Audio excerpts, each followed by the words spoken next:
مجھے اپنی ہم عمر لڑکیوں کی طرح شادی کا شوق نہیں تھا۔ میں اپنی کتابوں کو سہیلیاں سمجھتی اور انہی سے محبت کرتی۔ بی اے کا آخری سال تھا اور یونیورسٹی میں پڑھنے کے خواب دیکھ رہی تھی کہ والدہ کو میرے لیے ایک رشتہ پسند آ گیا۔ مجھ میں حسن کی کمی نہیں تھی، مگر دولت میں ہم ان لوگوں سے کم تھے۔ کچھ سمجھداروں نے کہا کہ یہ بے مروت قسم کے لوگ ہیں، یہ رشتہ نہ کرو، لیکن ماں نے ان کی باتوں کو نظر انداز کر دیا۔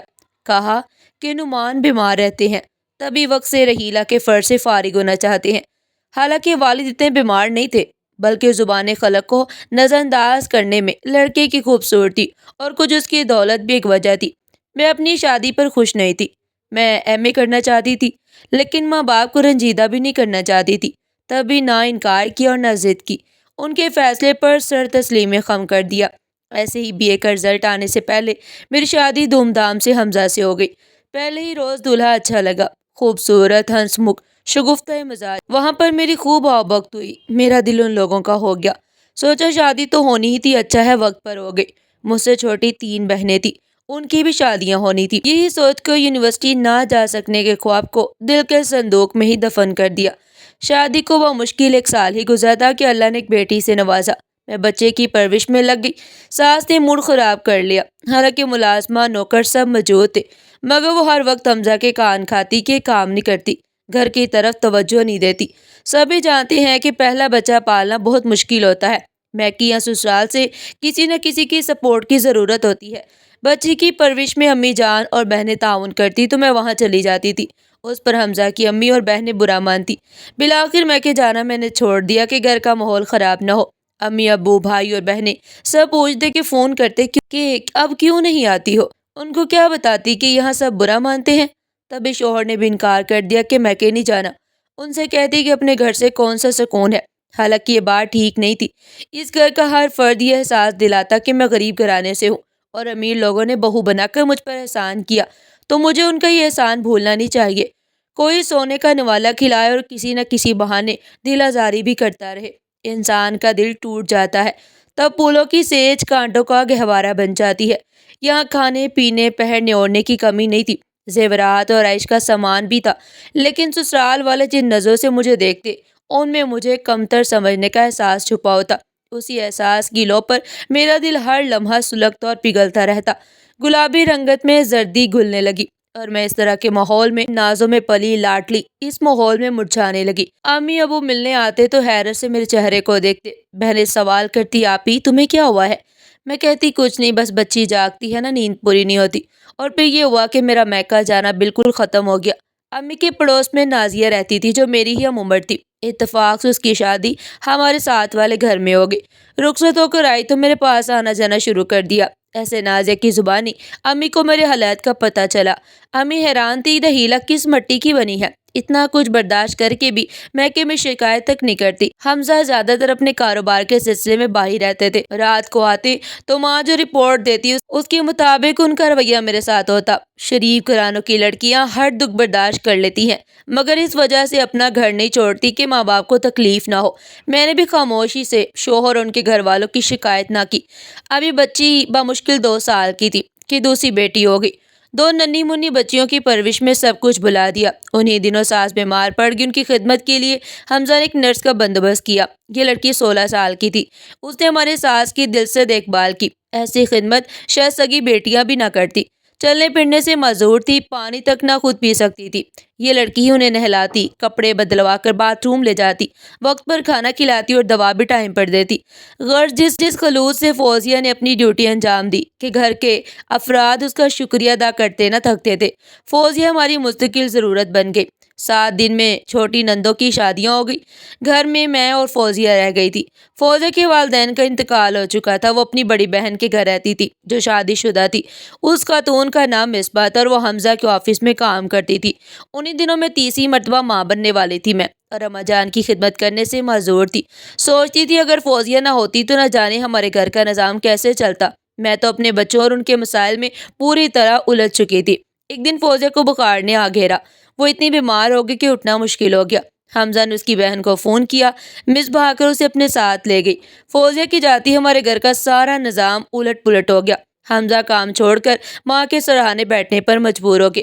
نندے باری باری چند دن آ کر رہتی، پھر ان کے شوہر ضد کرتے کہ اب گھر چلو۔ سسر بیچارے اکثر بھائی سے کھانا منگوا کر کھانے لگی۔ جب بچوں سے وقت ملتا میں کچن میں جاتی، جو بن سکتا بنا دیتی۔ اماں جان مجھ پر چلاتی کہ کیسی بہو ملی ہے جو کسی کام کی نہیں۔ بیمار ساس کا کھانا الگ سے بنانا ہوتا تھا، اور سسر شوگر اور بلڈ پریشر کے مریض تھے، ان کے لیے علیحدہ پرہیزی کھانا تیار کرنا پڑتا۔ فوزیہ یہ سب کام آسانی سے کر لیتی تھی، مگر مجھ سے نہ ہو پاتا۔ ایک روز حمزہ نے اماں جان کے لیے پرہیزی کھانا بنایا، مگر یخنی پتلی رہ گئی اور دلیا بھی سخت سا ہو گیا۔ جب حمزہ نے کھانا اماں کو کھلانا چاہا تو انہوں نے منہ سے نکال کر پھینک دیا اور کہا، کیا یہ کھانا کھانے کے لائق ہے؟ حمزہ نے ایک چمچ بھر کر دلیا خود منہ میں رکھا۔ بدقسمتی سے ایک ننھا سا کنکر دانتوں تلے آ گیا۔ حالانکہ میں نے دلیا صاف کیا تھا، مگر ایک کنکر آنکھوں سے اوجھل رہ گیا۔ انہوں نے آؤ دیکھا نتاؤ اسی وقت مارنے کے لیے ہاتھ اٹھا لیا۔ دو چار تھپڑ مارے ہی تھے کہ امی بھائی کے ساتھ آ گئی، چیخنے لگی، حمزہ بیٹا یہ کیا کر رہے ہو؟ اس حالت میں، جبکہ بچے کی پیدائش میں چند ہی دن باقی ہیں، تم نے رحیلہ کو اس بے دردی سے مارا ہے؟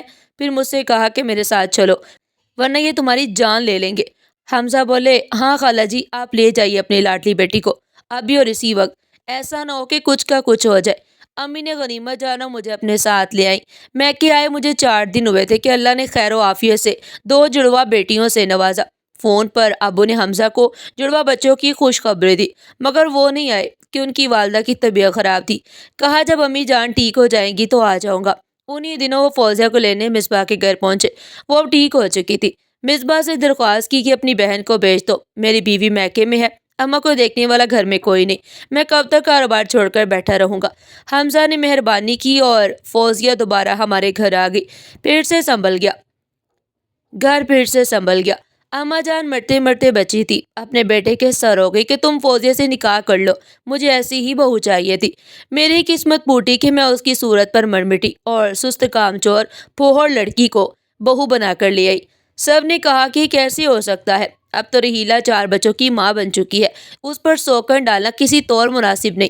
ہمارے سسر نے بھی سمجھایا کہ ہماری زندگی تھوڑی رہ گئی ہے، اپنی نسل اور اپنے پوتوں اور پوتیوں کے بارے میں سوچو، مگر اماں نے ہر دلیل کو مسترد کر دیا۔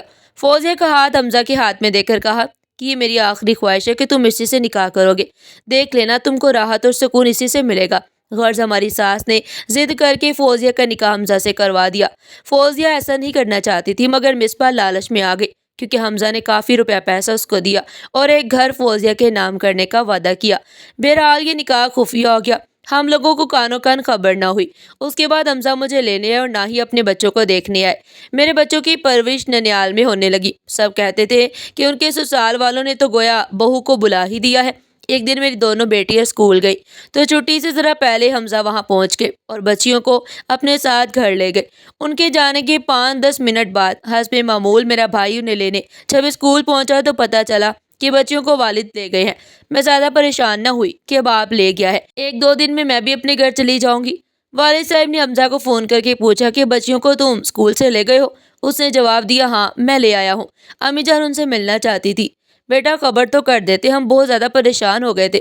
اس میں پریشان ہونے والی کون سی بات ہے، اب خبر ہو گئی ہے نا آپ کو، فکر نہ کرے، میری اولاد میرے پاس ہے۔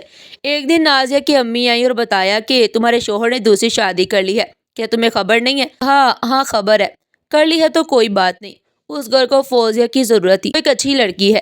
میں نے تحمل سے جواب دیا، کیسی بات کر رہی ہو رحیلہ، تم پر سوکن پڑ گئی اور تم یہ بات اتنی آسانی سے مان رہی ہو؟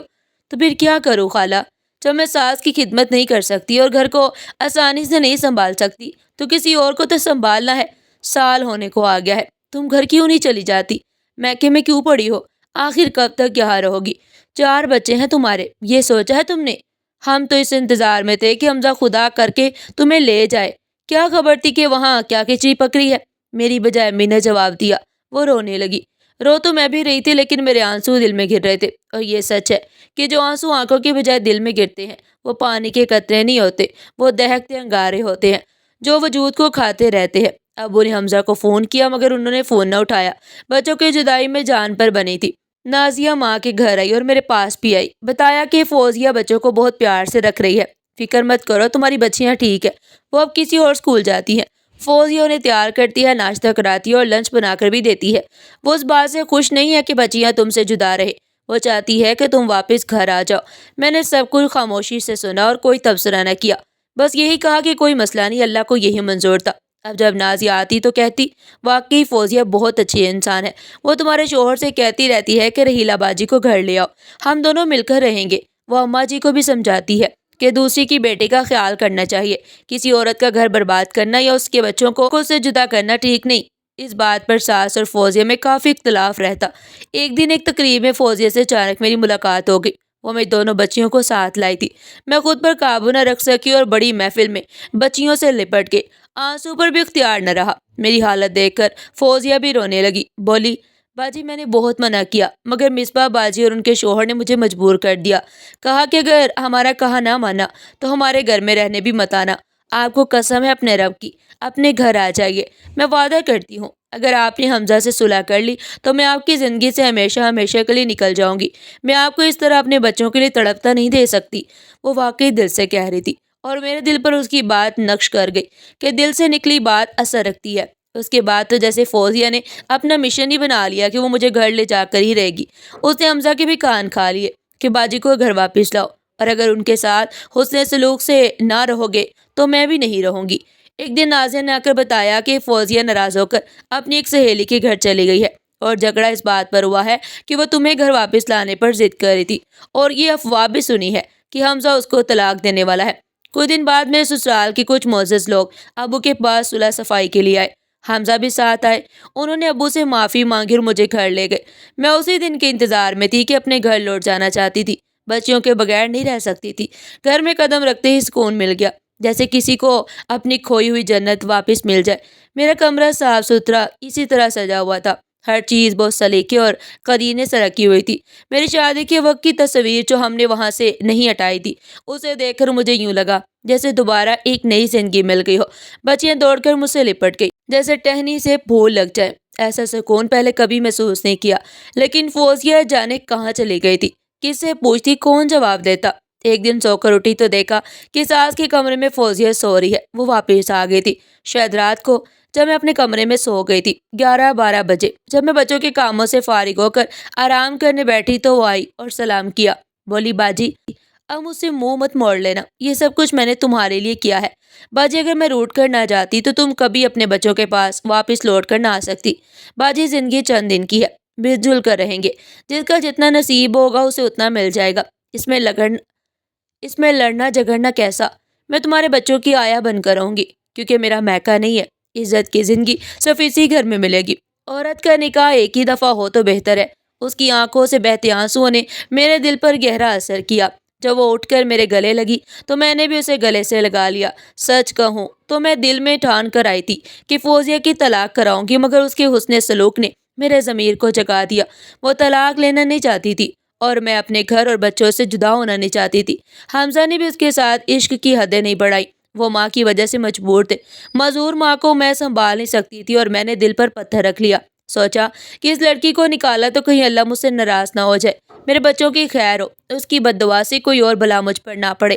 اگر سوکن بلا ہوتی ہے تو یہی بلا بہتر ہے۔ اللہ کی کرنی فوزیہ کو اولاد نہ ہوئی، اسی نے گھر سنبھالا، بچوں کی پرورش میں چھوٹی بہن کی طرح میرا ساتھ دیا۔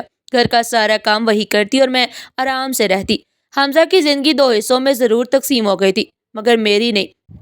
ایک رات فوزیہ کے کمرے میں اور ایک رات میرے کمرے میں گزارتے۔ انہوں نے انصاف کا ترازو برابر رکھا۔ اس گھر میں میرا درجہ بڑی بہو کا تھا۔ یہ اعزاز مجھے ہی حاصل تھا کہ میں صاحب اولاد تھی اور وہ بے اولاد۔ فوزیہ نے میرے بچوں سے سگی ماں جیسا پیار کیا تھا، وہ بھی اسے محبت کرنے لگے تھے۔ ہمارے گھر کا سکون دولتوں کی قربانی نے برباد ہونے سے بچا لیا۔ بچے بڑے ہو گئے اور فوزیہ کی قدر و عزت ایسے ہی کرتے جیسے میری۔ یہ بات بالکل سچ ہے کہ انسان چاہے تو دشمن کا دل بھی جیت سکتا ہے، اور آدمی اپنی قدر خود کرواتا ہے۔ عزت کے بدلے عزت اور بدنیتی کے بدلے ذلت، کم از کم میرا تجربہ تو یہی ہے۔